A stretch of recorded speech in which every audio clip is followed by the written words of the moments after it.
गिबियाव दुलाराय बर' फरायसा आफादनि बिथोन बायदियै बाक्सा जिल्ला दुलाराय बर' फरायसा आफादाबो गेजेर बिजनि दख'र दुलाराय बर' फरायसा आफादनि हेफाजाबाव मध्य बिजनि गोजौ फरायसालिनि बे लांगोनायाव जोहोलाव सोमब्ला बसुमतारीनि थैनाय सान जायखौ उदखारि बेरेखा सान हिसाबै दुलाराय बर' फरायसा आफादा फालिबोबाय थादों बेखौनो सानसेनि हाबाफारि लानानै बाक्सा जिल्ला दुलाराय बर' फरायसा आफादा बेवहाय फालिदों आरो बेवहाय जोंजों सोमब्ला बसुमतारीनि मुसुखायाव बिबार बावजेनगिरि हिसाबै मोनसे समनि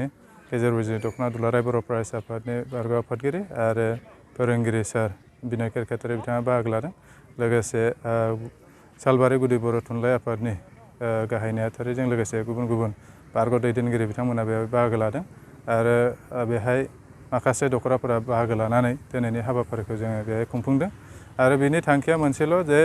जोंनि गेजेराव उदखारि साननाय उदखारि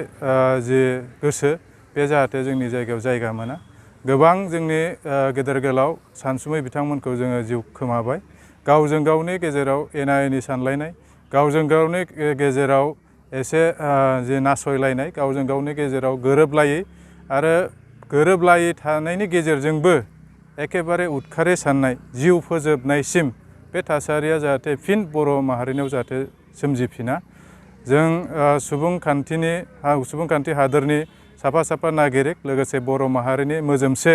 जोङो बर' माहारिनि सुबुं आरो बे मोजोमसे बर' माहारियावबो गोबां गोरों गोरा सुबुंफोरा जोनोम लादोंमोन आरो बिनिनो सोमब्ला बसुमतारीया सासेमोन आरो बिथांनि जि जुक्ति बिथांनि जि सान्थौ माहारिखौ सिबिनाय माहारिखौ मोजां मोननाय बर' थुनलाइखौ मोजां मोननाय बर' थुनलाइखौ मोजां मोननानै बिथांनि सोरजिनायफोरा दिनैसिमबो गोसोखांजायो आरो दिनैसिमबो गनायथाव आरो बेबायदि साइन्टिफिक ससियेलिज्म दानायाव सोमब्ला बसुमतारीया सासे बिहोमागिरिमोन दा बिनि थाखायनो जोहोलाव सोमब्ला बसुमतारीखौ गोसोखांनानै फिन बेबायदि जाहाथे बर' माहारियाव सोमजिफिना जायनि गेजेरजों जोंनि गोरों गोरा सुबुं जोंनि गेदेर गोलाव सुबुंफोरनि जिउ जाहाथे खहा जाया जों आसा खालामदों आरो गासैबो बर' माहारिया बिनिफ्राय मोनसे लेसन जाहाथे लाफिनो जों फिसा फिसा दायाव जाहाथे सोरखौबा जोंनि गेदेरफोरखौ बेबायदि नासयलायनाय दा दिनैबो बे थासारिया दङ नोंगौ दिनैनि समाव गुलि बारुद बेबायदि गैयाब्लाबो नाथाय जि खुगानि राव बाहायनाय ससियेल मिडिया फेसबुक वाट्सएपफोराव जेरैबायदि गेदेर गोलावखौ मान सनमान होयै बेबो मोनसे उदखारिनि सान्थि आं सानो दा बेनि थाखायनो जों सोरखौबा सोंखारिनांगौबा सोद्रोमथियै जों सोंखारिनो हायो नाथाय बेबायदि माखासे राव जायखौ जोंनि हारिया गनायथावा जायखौ जोंनि समाजाव गनाया बेबायदि रावफोराबो मोनसे जि उदखारिनि सानस्रिखौ बेरखांहोयो दा बेनि थाखायनो जोंनि राव बाहायनाय ससियेल मिडिया फेसबुक वाट्सएप इउटुबफोराव जायफोर बाहायो बेबो जाहाथे एसे सोद्रोमथि जायो बेखौ आसा खालामदों आरो बेजोंनो जाहाथे जोंनि गेजेराव दावराव दावसिया जाहाथे जाया मानो होनबा दिनै दावराव दावसि जायोब्ला ससियेल मिडियानि गेजेरजों जानो नागिरनाय बे एसे एफा ओंखारबाय थादों दा बे ससियेल मिडियाखौ बिनि थाखायनो जोङो एसे आब्रुथियै जाहाथे बाहायलायगोन बेखिनिखौ मिजिंथिदों जोहोलाव सोमब्ला बसुमतारीनि जे थैनाय सान बे उदखारि बेरेखा सानखौ जों लोब्बा लाखिनानै जोङो बे सानसेनि हाबाफारिखौ फालिनाय जायो बेथ' जोबोद खहा दिनै दुखु गोनां सान होननानै बुंनांगोन जाय सोमब्ला बसुमतारीया बड'फानि सिमांखौ एखेबारे मोगथां महर होनो थाखाय नारा नाथा नाजाग्रा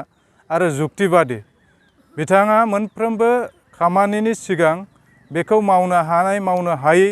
बेजों मोजां जानाय गाज्रि जायै जाय दैदेनगिरिया बिएसि सुक्तिखौ नाखस खालामनायसिम बेबायदि बिथांखि लानो हानाय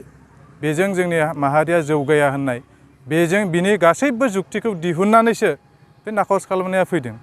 दा बिनि थाखायनो बैबायदि दैदेनगिरिया जोंनि माहारियाव गैया गोबां खहा आरो बिथाङा बड'फा उपेन्द्रनाथ ब्रह्मनि बिराद गिदिर सासे फल'वारमोन बिथाङा बड'फानि जि सान्थौ सानस्रिखौ गावनि जि लिरबिदांफोराव जेब्लायबो रोखा रोखा बेरखांहोयोमोन फरायसाफोरखौ जेब्लायबो बुङोमोन concentration is the key of success बे बाथ्राखौ बुङोमोन कनसेन्ट्रेसन प्रेक्टिस ओमफ्राय बे जोंनि थाखाय की अफ सक्सेस नङाबा जोङो सक्सेस जानो हाया कनसेन्ट्रेसन थानांगोन सासे फरायसाया साफ्रोमबो मानसिया गावनि थांखिनि थाखाय जेब्लाबो कनसेन्ट्रेसना होनांगोन बिनि थाखाय बिनि सायाव सरसा खालामनांगोन आरो बेबायदियैसो जोङो जौगासार जानो हायो जिखिनि खामानि मावा मानो जों गोसो होथाबनाय बेजों लोगोसे बेखौ एसे बाहायनाय बेखौ प्रेक्टिस खालामबाय थानाय मा बिथिङाव नों जौगासार जानो हादों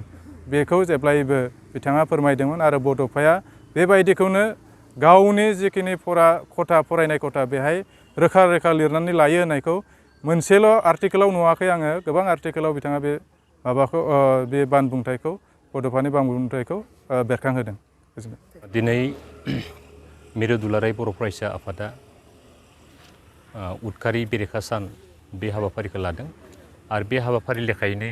बाक्सा जिल्ला दुलाराय बर' फरायसा आफादाबो गेजेर बिजनि आनसलिकनि हेफाजाबै हुदुकाटा गोजौ फरायसालिनि गेजेर फोथाराव खुंनो लानाय जादों बे हाबाफारिया थारैनो जोबोद बरायथाव आरो गोजोनथाव जादों सानसेनि हाबाफारिजों खुंनो लानाय बे हाबाफारियाव एबसुनि गोबां मावथि बिथांमोना बाहागो लाफैदों आरो बेयाव गोबाङैनो गोबां बाथ्रा सावरायलायनानै जों मोनसे खोथाखौ बुंनो हायो दिनै जोंनि गेजेराव उदखारि जा हाबा जोंनि गेजेराव जिखिनि गाज्रि खामानि मावनाय बेफोरखौ जों दिनै गैया होननानै बुंनो हायो मानो होननानै बुङोब्लाथाय बेफोर गाज्रि साननाय गाज्रि हाबाफोरा जेब्ला सोमब्ला बसुमतारी बिथांखौ उदखारिया गावथारदोंमोन बै समनिफ्रायनो दुलाराय बर' फरायसा आफादा इउजि ब्रह्म बिथाङा दुलाराय बर' फरायसा आफादनि आफादगिरि जाना थानाय समाव उदखारि बेरेखा सान हिसाबै बिथाङा फोसावनानै होदोंमोन आरो बै फोसावनायनि गेजेरजों जोंनि बर' हारिनि गेजेराव मोनसे मेसेज सहैदोंमोन जे बेफोरबादि जेबो जुक्ति गैयै जेबो दाय गैयै सुबुंखौ बुथारनाया इनाय जायो हारियाव फोजोबस्रांनाय फैयो आरो बेफोर मेसेजखौ होनायनि जाहोनाव दिनै बर' समाजाव बर' गामिफोराव उदखारि जानायखौ जों दिनै नुनो मोनाखै जोंनि गेजेराव बुजिज्लायनाय गोरोबज्लायनाय बिदा फंबाय अनलायनाय बे थासारिखौ जों दिनै नुनो मोन्दों औ थारैनो बुंनो थाङोब्ला सोमलासुर बसुमतारी बिथाङा जेब्ला एबसुनि 1995 मायथाइनि 27थि बोसोरारि जथुम्मायाव क'क्राझार जिल्लानि गंगा टलगेटआव जेब्ला डेलिगेट सेसन जायो आरो बे डेलिगेट सेसनावनो बिथांखौ एबसुनि आफादगिरि महरै बिबान होनाय जादोंमोन आरो बै समाव जोंबो दख'र आफादजों आरो जिल्ला आफादजों बिबान लानानै खामानि मावनाय समाव बिथांजों जोङो ओंखारफानो मोन्दोंमोन आरो बै हिसाबै बिथाङा आफादगिरि जाना थानाय समाव माबायदि हाबा मावलांदोंमोन जों बेखौ नुनो मोन्दों आरो बिथांनि बेफोर हाबा मावनायखौ नुनानै थारैनो जों जोबोर गोजोननाय मोन्दोंमोन जोबोर गोसोआव माने बोलो थुलुंगानाय मोन्दोंमोन आरो बिब्दि लेखाय बिथांनि मावलांनायनि गेजेरजों बर' हारिनि जा आगान बे आगाना सिगांनिख्रुइ गोबां गुन आवगायबोदोंमोन होननानै जुदि जों बुंनो हायो